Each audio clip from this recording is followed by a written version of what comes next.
नमस्कार दोस्तों, स्वागत है आपका उमंग एकेडमी ए टू जेड में। आज मैं उपस्थित हूँ आपके साथ एक नए टॉपिक के साथ। और वो नया टॉपिक क्या है? पवन। ठीक है, तो पवन के बारे में हम जितनी भी मोस्ट फैक्ट होंगे वो सब देखेंगे और इसके प्रकार देखेंगे और सभी प्रकार का एक एक करके इसमें वर्णन करेंगे। ठीक है, तो आज हम क्या देखेंगे? क्या पवन है। ठीक है, पवन क्या होती है?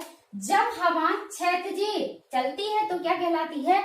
पवन कहलाती है। जब तिरछी ऐसे आड़ी में चलने लगती है हवाएं तो वो क्या कहलाती हैं? वही क्या है? पवनें कहलाती हैं। ठीक है, अब पवनें जो हैं इनकी दिशा कैसी होती है, किस दिशा से किस दिशा की ओर चलती हैं और ये कौन सी दिशाएं कहलाती हैं, ये सब हम इसमें देखेंगे। अब आपको पता होगा, मैं इसके पहले वाली वीडियो जो वायुदाब की डाल चुकी हूँ तो उसमें मैंने बताया था कि जो भी हवाएं होती हैं वो कहाँ से अधिक वायुदाब से कम वायुदाब की ओर गमन करती हैं या फिर गति करती हैं। तो क्या अधिक वायुदाब से कम वायुदाब की ओर, जैसे यहाँ पर वायुदाब अधिक है और यहाँ पर कम है तो जो हवाएं होंगी वो यहाँ से यहाँ की ओर गति करेंगी, यहाँ से यहाँ की ओर गति करेंगी, यहाँ अधिक वायुदाब से कम वायुदाब की ओर जाएंगी हवाएं। ठीक है, तो आपको ये विशेष ध्यान रखना है। क्वेश्चन पूछा जाता है कि जो पवनें होती हैं वो किस दिशा से किस दिशा की ओर, तो जो हवा होती है वो कहाँ से जाती है? अधिक वायुदाब से कम वायुदाब की। और जब हवा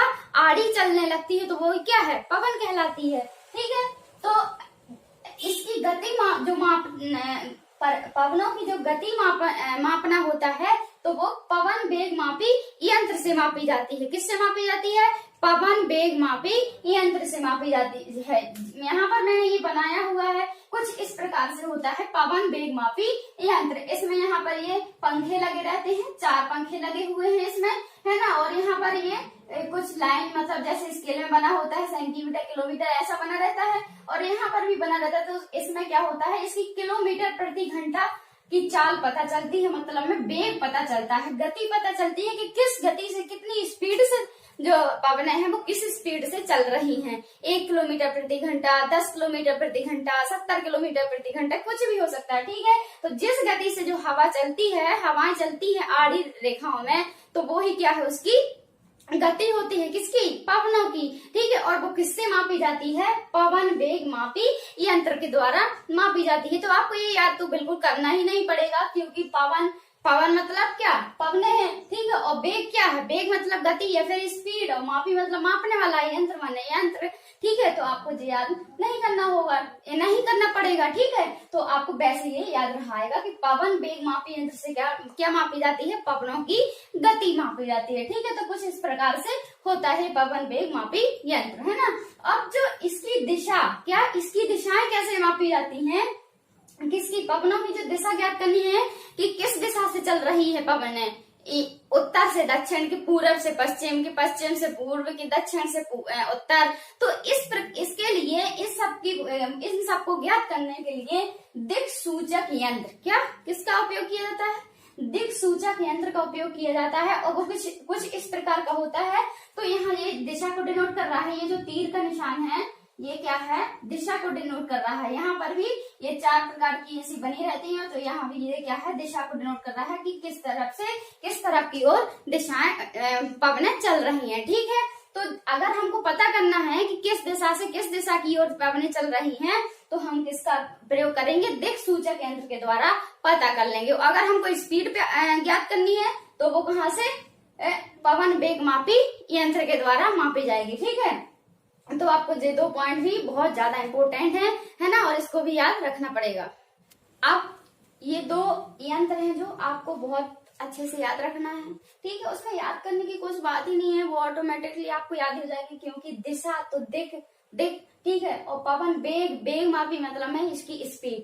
ठीक है, तो आपको क्वेश्चन में पूछा जाता है कि जो पवनों की गति है वो किस यंत्र से मापी जाती है या फिर दिशा किस यंत्र से मापी जाती है, तो आपको अच्छी तरह से इसको याद रखना है। ठीक है, अब अगला क्या है? जो फेरल का नियम, क्या है? फेरल का नियम है। तो इस नियम के अंतर्गत होता क्या है कि जो हवाएं होती हैं उनकी क्या दिशा का पता किया जाता है।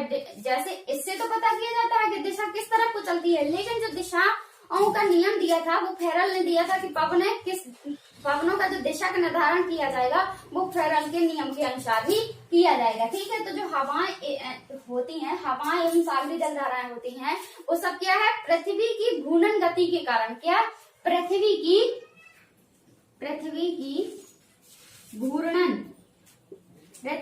घूर्णन गति के कारण ही क्या है, निर्धारित होती है। ठीक है, जो हमारी पृथ्वी घूमती है, घूर्णन करती है, उससे ही क्या है, हवा एवं सागरी जलधाराएं जो हैं वो दिशा इनकी डिनोट होती है। ठीक है, तो इसमें देखो आप उत्तरी गोलार्ध में, अब जो उत्तरी गोलार्ध में हवा चलेंगी, वो पवनें चलेंगी, वो क्या होगी, अपनी दाहिनी ओर से, क्या चलेंगी, कहाँ से, जब उत्तरी गोलार्ध में चलेंगी तो ये कहाँ, अपनी दाहिनी ओर मुड़ जाएंगी। कहाँ मुड़ जाएंगी, अपनी दाहिनी ओर मुड़ जाएंगी। और जो दक्षिणी गोलार्ध में चलेंगी वो अपने कहाँ मुड़ जाएंगी, बाईं ओर मुड़ जाएंगी। तो आपको यहाँ पर याद रखना है कि जो उत्तरी गोलार्ध में है तो पवनें जो क्या होती हैं, अपनी दाहिनी ओर मुड़ जाती हैं, और दक्षिणी गोलार्ध में बाईं ओर मुड़ जाती है। ठीक है, तो आपको इसका याद रखने के लिए बिल्कुल आसान तरीका है, यहाँ दक्षिण तो दा से आ रहा है और यहाँ पर दाहिनी भी दा से आ रहा है। तो जब कोई भी वो ध्रुव है, जैसे चुंबक का ध्रुव याद रखिए कि जो N और S ध्रुव होते हैं चुंबक में,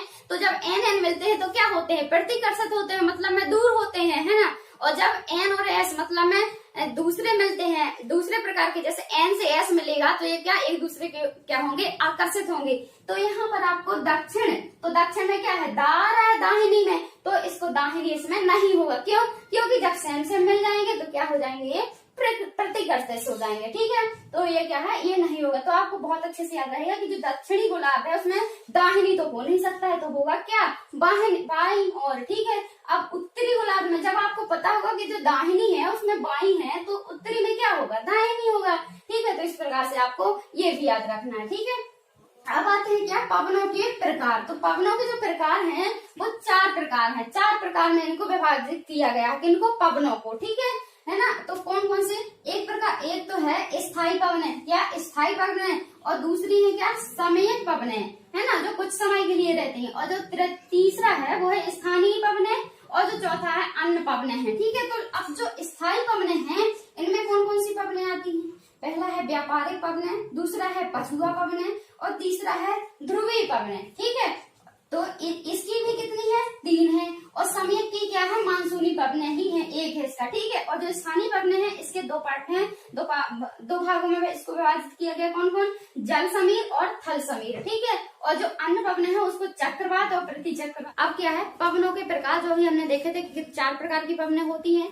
ठीक है, उनमें से मैंने कहा था कि एक एक करके सभी के पार्ट देखेंगे। ठीक है, तो देखते हैं स्थायी पवनों के प्रकार। स्थायी पवनों को प्रचलित पवनें भी कहते हैं। क्यों कहते हैं प्रचलित पवनें, क्योंकि ये वर्ष भर एक ही दिशा में नियमित रूप से क्या होती हैं, चलती रहती हैं। ठीक है, तो जो व्यापारिक पवनें हैं, पछुआ पवनें हैं और ध्रुवीय पवनें हैं, वो स्थायी पवनों के क्या है, प्रकार है। ठीक है, तो क्या है, ये वर्ष भर नियमित रूप से चलती रहती है, तो ये भी चलेंगी, व्यापारिक, पछुआ और ध्रुवीय पवनें भी क्या है, पूरे वर्ष भर नियमित रूप से और निश्चित एक ही दिशा में पूरे वर्ष भर चलती रहती हैं। ठीक है, इसलिए इनको क्या कहते हैं, स्थायी पवनें या फिर प्रचलित पवनें बोलते हैं। ठीक है, अब हम देखते हैं क्या, व्यापारिक पवनें। तो क्या है, नियमित रूप से, निश्चित रूप से ये एक ही दिशा में चलती रहेंगी, ये तो तीनों में होगा। ठीक है, तीनों कैसी होगी, नियमित रूप से चलेंगी और निश्चित दिशा में चलती रहेंगी। ठीक है, अब मेन है इनकी क्या, दिशा पूछी जाती है कि ये पवनें कौन सी दिशा से किस दिशा की ओर चलती हैं। ठीक है, नियमित तो चलती है और एक ही दिशा में चलती है, लेकिन किस दिशा से किस दिशा की ओर चलती हैं। तो ये अब आपको जो ये मैंने एक फिगर बनाया हुआ है, ये क्या है, वायु भार की क्या है, पेटियों का मैंने फिगर बनाया हुआ है। ये मान लो क्या है, हमारी जो गोल है ये पृथ्वी है। अब मैंने यहाँ पर क्या लिखा है, व्यापारिक जो पवनें होती हैं वो उत्तरी गोलार्ध में उत्तर पूर्व से दक्षिण पश्चिम की ओर चलती हैं, दक्षिणी गोलार्ध में दक्षिण पूर्व से लेकर के उत्तर पश्चिम की ओर चलती हैं। तो ऐसे हम पढ़ेंगे तो हमको तो भूल जाएगा, लेकिन हमको एक कॉन्सेप्ट के साथ पढ़ना है, तो ऐसा पढ़ना है कि कभी ना भूले। अगर हमारी परीक्षा में आ जाए क्वेश्चन तो इससे हमारा जो क्वेश्चन है वो छूट कर ना जाए। ठीक है, तो इस प्रकार से पढ़ना है। तो ये क्या है आपकी, माना कि ये हमने पृथ्वी ली है। ठीक है, और ये क्या है, 0 डिग्री विषुवत रेखा, क्या है, 0 डिग्री विषुवत रेखा है। और इसके ऊपर साइड जाएंगे तो आपको क्या मिलेगा, उत्तर दिशा मिलेगी, और नीचे साइड जाएंगे तो यहाँ पर क्या है, दक्षिण दिशा है, और इस साइड क्या है, पूर्व दिशा है, और इस साइड क्या है, पश्चिम दिशा है ना, है ना। और तो ये जो 0 डिग्री विषुवत रेखा है, इसके ऊपर जब ध्रुव तक जाएंगे तो यहाँ क्या होता है 90 डिग्री तक होता है, ठीक है। और नीचे जो होता है वो कहाँ तक होता है 90 तक होता है, चाहे ऊपर जाओ और चाहे नीचे जाओ। तो जो उत्तरी होता है और जो दक्षिणी होता है, इसी के आधार पर उत्तरी गोलार्ध और दक्षिणी गोलार्ध होता है, जो इसी से क्या है पवनों की जो दिशा निर्धारित की जाती है। अब हम देखते हैं कि जो दिशा है वो कौन सी पवनें किस दिशा में चलती हैं। तो यहाँ आप देखो, सबसे पहले तो आपको 0 डिग्री विषुवत रेखा से ऊपर जाना है। क्या कहाँ जाना है? उत्तर में जाना है। तो ये जो दिशा होगी ये कौन सी होगी? उत्तर पश्चिम होगी। कौन सी होगी? उत्तर पश्चिम होगी। और ये वाली कौन होगी? उत्तर पूर्व होगी। और यहाँ पर कौन सी होगी? पूर्व दक्षिण, दक्षिण पूर्व होगी। और यहाँ कौन होगी? दक्षिण पश्चिम होगी, है ना। तो यही आपका यहाँ पर पूछा जाए कि उत्तर पूर्व, उत्तर पश्चिम, दक्षिण पश्चिम, उत्तर पूर्व। तो इसी को आपको कॉन्सेप्ट यहाँ पर समझना है। तो यहाँ देखो आप, जो मैंने ये तीर के निशान जैसे बनाए हुए हैं, तो ये क्या है?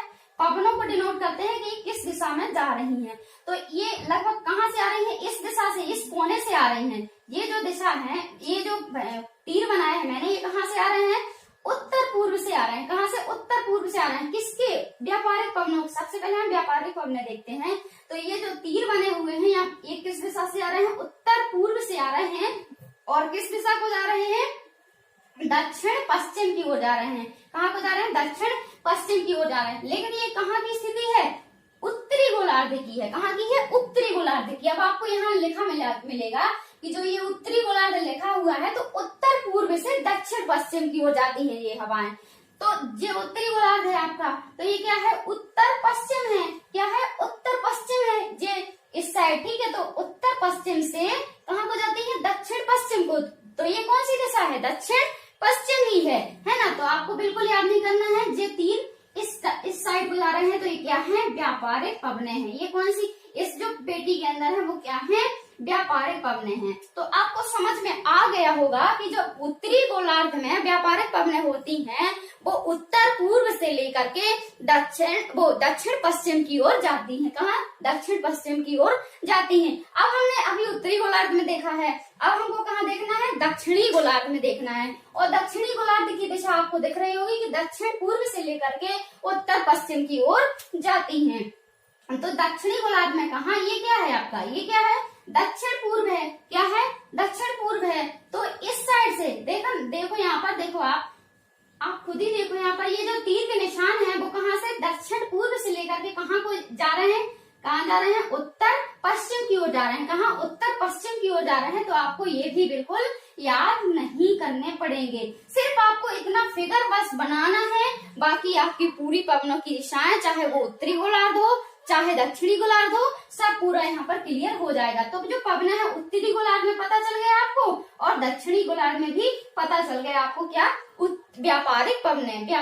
यहाँ पर भी देखो व्यापारिक पवने, यहाँ पर भी। तो जब 0 डिग्री विषुवत रेखा से 30 डिग्री ऊपर 30 डिग्री नीचे जाते हैं, तो वहां पर हमको क्या मिलती है? व्यापारिक पवने मिलती है। कौन सी पवने मिलती है? व्यापारिक। अब जब 30 से लेकर के 60 तक ऊपर और नीचे भी 30 से लेकर के 60 तक जाते हैं, तो हमको कौन सी पवनें मिलती हैं?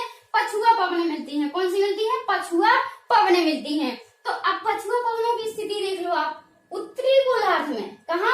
यहाँ उत्तरी विषुवत रेखा से ऊपर की ओर उत्तरी गोलार्ध में देखो आप कि ये है क्या? दक्षिण पश्चिम। क्या? दक्षिण पश्चिम से। अब पछुआ पवनों की स्थिति जो देख रहे थे हम, वो क्या है? उत्तरी गोलार्ध में। उत्तरी गोलार्ध मतलब में 0 डिग्री विषुवत रेखा से ऊपर की ओर होता है उत्तरी। तो ये है उत्तरी। तो इनकी जो दिशा है पछुआ पवनों की, तो यहाँ पर कहाँ पर है? ये है, इस वाली पेटी के अंदर है ना। तो यहाँ पर देखेंगे आप कि ये इनकी दिशा कहाँ से हो रही है? यहाँ से स्टार्ट हो रही है और जा कहाँ को रही है? इस साइड को जा रही है। मतलब कहाँ से स्टार्ट हुई होंगी? दक्षिण पश्चिम से। क्या? कहाँ से? दक्षिण पश्चिम से स्टार्ट हो गई और जाकर कहाँ जाएंगी? पूर्व उत्तर पूर्व में जाएंगी। कहाँ? उत्तर पूर्व में। यहाँ आपका स्पष्ट लिखा है कि दक्षिण पश्चिम से। यहाँ देखो ना, यहाँ से जाएंगी। कहाँ को जाएंगी? उत्तर पूर्व को जाएंगी। तो आपकी यहाँ पर ये भी क्या? पछुआ पवनें यहाँ पर कंप्लीट हो गई। कहाँ? उत्तरी गोलार्ध में। अब देखते हैं हम कहाँ? दक्षिणी गोलार्ध में। तो जो दक्षिणी गोलार्ध का स्थान है वो ये है नीचे का।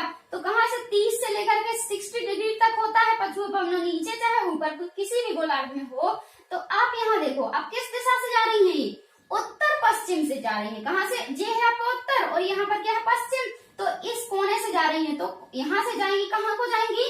दक्षिण पूर्व की ओर जाएंगी। कहाँ जाएंगी? दक्षिण पूर्व। यहाँ आप देखो स्थिति, अब इनकी खुद ही देख लो आप, जो इनका तीर लगा है वो कहाँ को लगा है? यहाँ से उत्तर पश्चिम से लेकर के दक्षिण पूर्व की ओर इनका तीर जो है बना हुआ है, तो इनकी जो क्या है? दिशा है। तो आपको पशुआ पवने भी अच्छे से समझ में आ गई होंगी। अब आपके जो लास्ट पवने हैं, स्थायी पवने की का तीसरा जो पार्ट है वो क्या है? ध्रुवीय पवने है। अब हमने क्या देखी?